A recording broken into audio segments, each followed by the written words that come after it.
All right, we're getting late, but I want to teach you guys something when it comes to engine building and also selection of camshaft on a stock engine. This is absolutely paramount for power, rideability, and everything else in between. So what I'm going to talk about is intake valve close time after bottom dead center. So we've got our intake valve over here. We're partially open, let's say it's open. Our exhaust valve, we've got a cool spark plug and a bloody core wire going there. Our crank, connecting rod or con rod, and our piston. So what we're going to talk about is, and this is just going to be as simple as I can explain it, but every camshaft has an intake valve closing time after bottom dead center. So what we're basically doing is on the compression stroke, so obviously our piston coming down, coming around for our compression stroke, after our connecting rod passes bottom dead center, we work on a certain amount of degrees. So let's just say right now we're at 90 degrees because we're after bottom dead center. What we need to determine is with intake valve close time is how many degrees after bottom dead center that the rod's going around on rotation with the flywheel, how many degrees it's got to take until the intake valve actually closes to its seat in the cylinder head. So what I'll discuss is a 60 degree IVC, which is intake valve close time after bottom dead center, because that's what my bike runs in the dyno. I've got 264 cams in it. So basically what happens is at 60 degrees after bottom dead center on, coming around on compression stroke, that valve will close. So our IVC is 60 degrees. So as we're coming around, once we get to here, that valve will be shut. Okay, and then we can come in for our suck, squeeze, bang, blow. So sucking in, we're sucking in, I'm starting to get tired, but I apologise. We're sucking in our air and fuel, coming down, and then on the way around, we're compressing everything we can from when that intake valve closes till we come up and we go bang. Now, when it comes to engine building, this figure is a major correction in what we're doing for corrected compression ratios.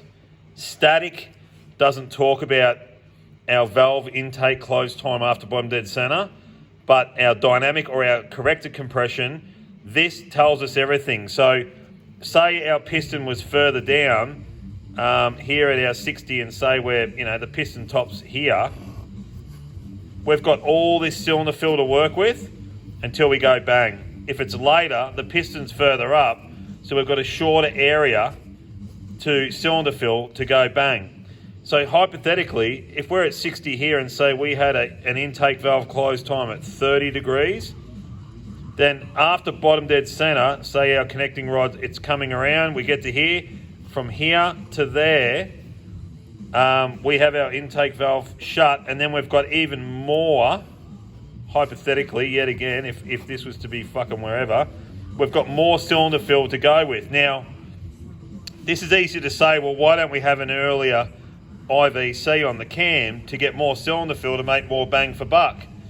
Because the thing is, with our fuel, the way it is and how much we're compressing, we can fall into areas of detonation, all kinds of shit, right? It can fucking lead to a world of hurt. Too much compression can be the worst thing in the world, because the octane in our fuel can't handle so much cylinder fill to be compressed. It's no good unless we went into E85, which is another fuel type which isn't good for the street. It's just not readily available at every pump. So say pump 98, octane is our deal. So on M8s, a pretty good area to work around is about 34 to 37 degrees. On like a 114 or a 107, 114, 117. Or even a lot of the cams that are available, depending on lift and duration, it's a whole other story. But this style of stuff, so if we're, say, about here on valve intake close, we've got all this area for cylinder fill. It works well. This is just a partial part of the calculation of what goes on and how motors are operative. There's other areas, but we just need to determine and understand if we configure the correct intake valve closing time after bottom dead center, we can create really good power depending on what the compression ratio is, which, like I said, is another part of it. But this is a major factor of what I calculate in when doing engine building, is knowing when this valve's going to shut after bottom dead center in its rotation to create a cylinder fill and a pressure that's going to be right where we need to have our coordinates on a formula, and obviously the mass of doing an engine build. I hope that makes sense. The later the intake valve, the lesser cylinder fill we're going to have. It's quite late. So that's just a basic. I hope this makes sense. I probably should do this when I'm not bloody tired. However, it's just a part of what goes on with engine building. So I will go through more. I hope it makes sense. Make sure you've got a good cam selection for what you're doing based around what the compression ratio is of the engine. Stock motors do work better with a little bit earlier on after bottom dead center for intake valve close, because there's a lot more cylinder fill allowance with a lower compression engine. As you go higher comp, yet again, another kettle of fish, but say we've got our dome top, it shifts the way the dynamic is of this engine setup. So anyway, I'm going to stop there. I'll go into more another time.